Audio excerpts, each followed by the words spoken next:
In this video, I will be discussing the concept of bilingualism and provide a short overview of some of the hypotheses and models in psycholinguistics that attempt to explain how bilinguals process their second language. So this is the table of contents. First, we will be looking at the definition of bilingualism, along with some of the ways in which bilingualism can be classified and the complementarity principle.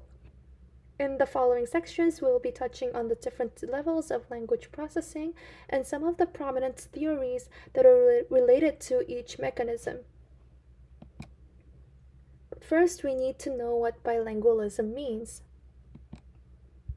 There are many possible ways to explain bilingualism, but one of the most well-known definitions of bilingualism is by Grosjean, who famously stated that it refers to the use of two or more languages or dialects in everyday life. Now, it seems like a very simple definition, but we can identify several characteristics of bilingualism here. First, bilingualism is not strictly confined to the use of two languages only, but is rather a broad term that can include multilingualism. Second, even the use of different dialects can be regarded as bilingualism, as dialects also often differ from each other greatly in terms of pronunciation, accents, vocabulary, and even sentence structure. Lastly, bilingualism does not necessarily pertain to the perfect mastery of two languages, but rather the consistent usage of L2 in daily life. So here are some of the ways in which we can classify bilinguals. First, we can categorize them by age of acquisition. Early bilinguals are speakers who have been exposed to more than one language from birth or in early childhood, so this is before school age.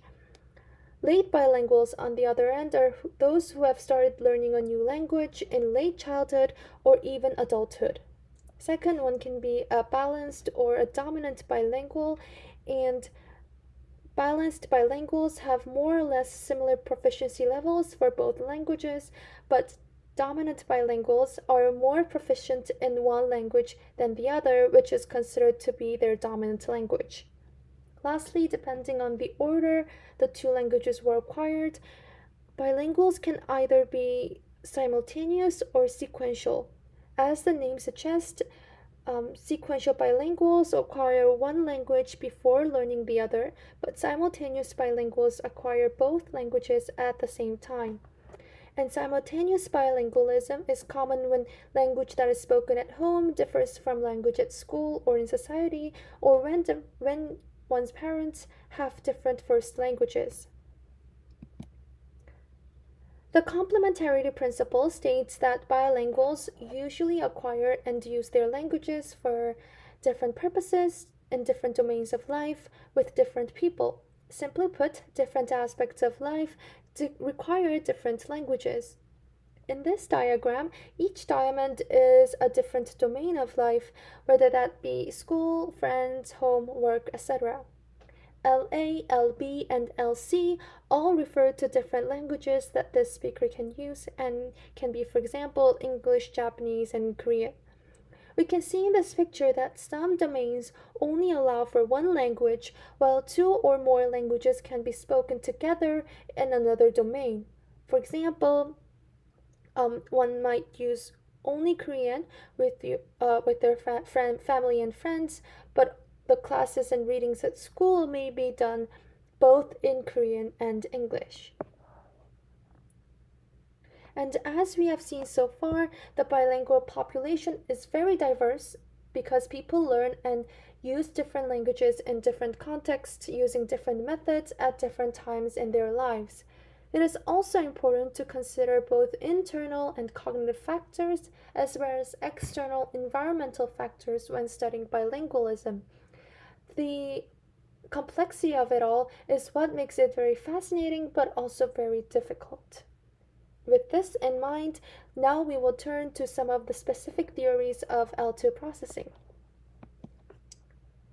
Now we will start with lexical processing, and lexical processing here specifically deals with how words are stored and accessed in memory. Basically, there are two conflicting perspectives on the relationship between lexical representations and memory systems. Some people support the memory based approach, such as the episodic L2 hypothesis, where L1 and L2 are assumed to be stored in more or less different memory systems.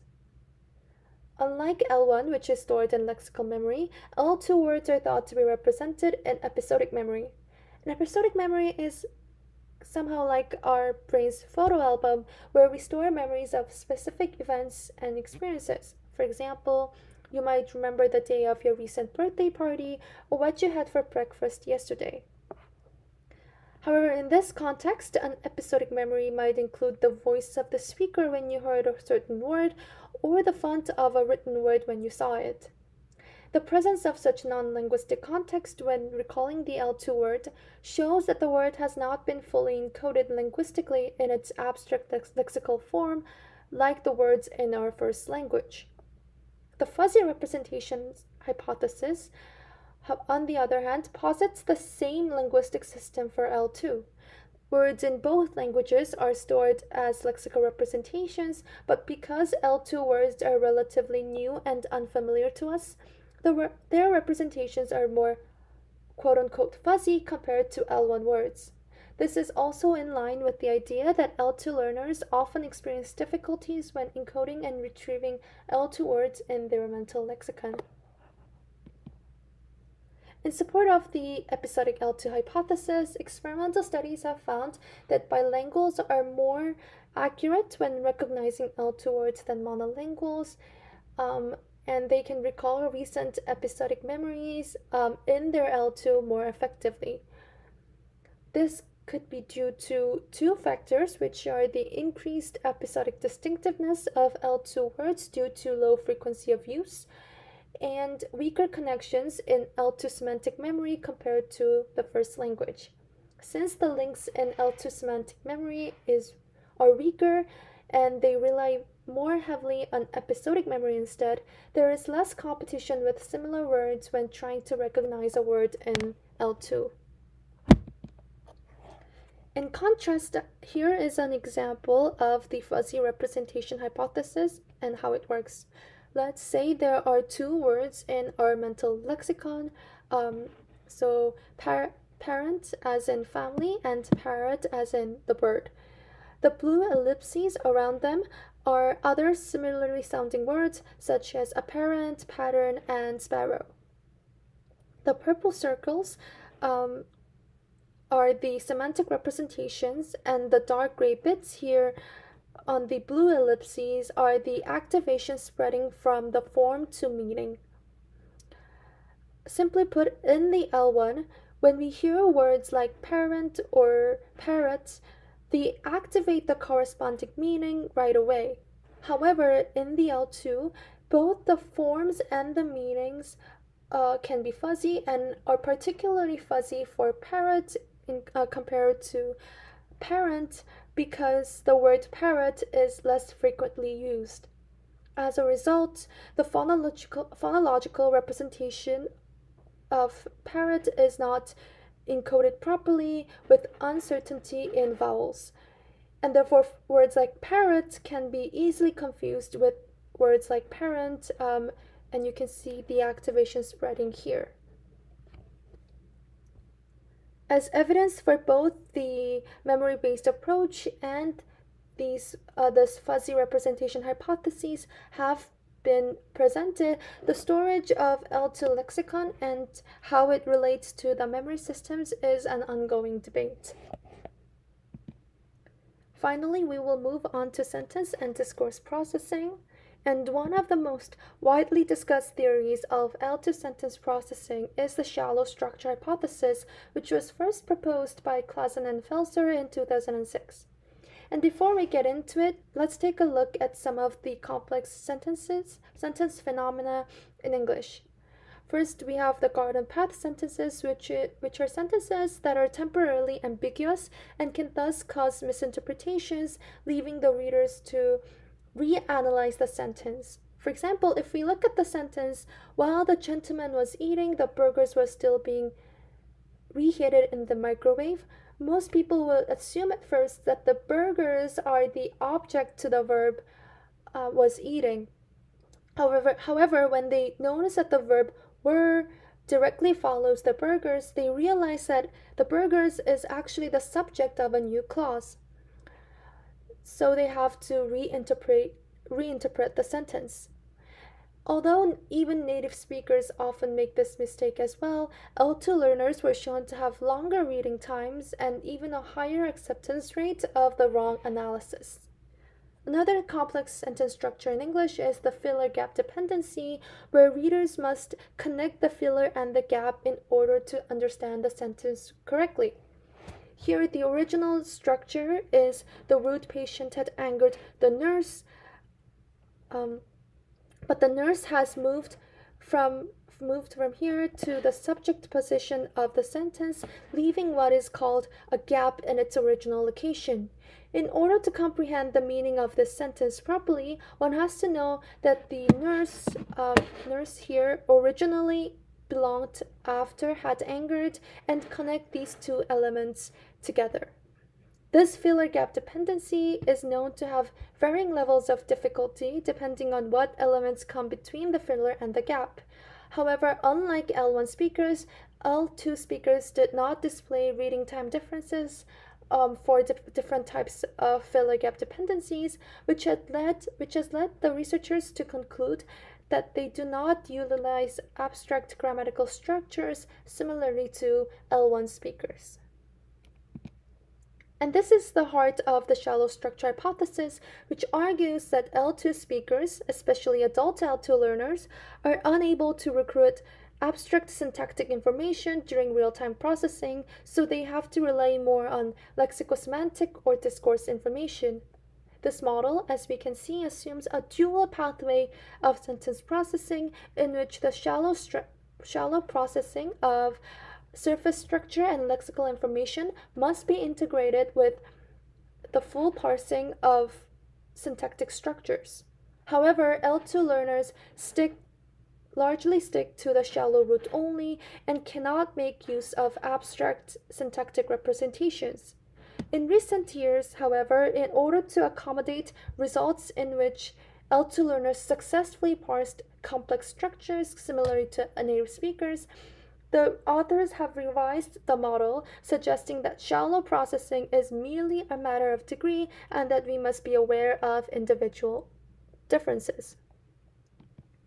Another very influential theory in L2 processing is the interface hypothesis, which was introduced by Antonella Soros and her colleagues. The concept of interface here can be explained as the links between submodules of language or levels of language structure. Internal interfaces include morphology syntax interface or the syntax semantic interface. Under the interface hypothesis, internal interfaces, such as the ones I've just mentioned, do not cause much problem, but the integration between internal and external interfaces are particularly difficult for L2 learners. So, external interfaces are those of discourse and pragmatic constraints, and thus the reason L2 processing is different and more difficult than L1 processing is not because L2 speakers are unable to use grammatical information, but rather that they have difficulty integrating external and internal sources of information in real-time processing. Therefore, phenomena such as pronoun and anaphora resolution can be particularly taxing for L2 learners. Before ending this video, I would also like to mention a few of the remaining questions and challenges regarding L2 language processing. One remaining challenge is figuring out how exactly linguistic representations are stored. Are phonemic, lexical, and structural representations for both L1 and L2 stored together or separately?